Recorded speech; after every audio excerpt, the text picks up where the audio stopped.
September 9 భయం పట్టింది జగన్మోహన్ రెడ్డికి అని ఆలోచించవచ్చు. ఏంటి సెప్టెంబర్ 9 జరుగుతుంది, టూ మచ్ చెప్పకు నువ్వు అని మీరు అనొద్దు.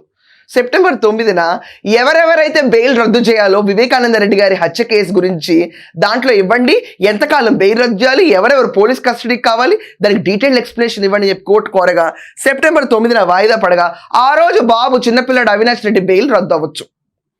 రద్దు అయితే అవినాష్ రెడ్డి లోపలికి వెళ్ళి ఏం చెప్తాడు అన్న ఒక భయం ఖచ్చితంగా మొదలవుతుంది.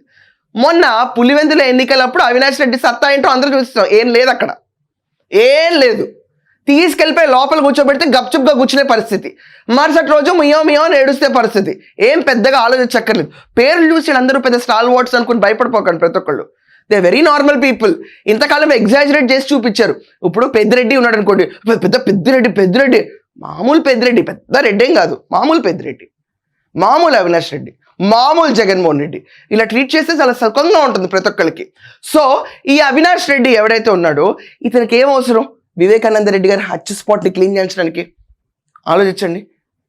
ఏం అవసరం స్వచ్ఛ భారత్ మిషన్ ఆ రోజు కండక్ట్ చేయడానికి అవినాష్ అని ఎవరైనా అడిగారా? దమ్ముందా?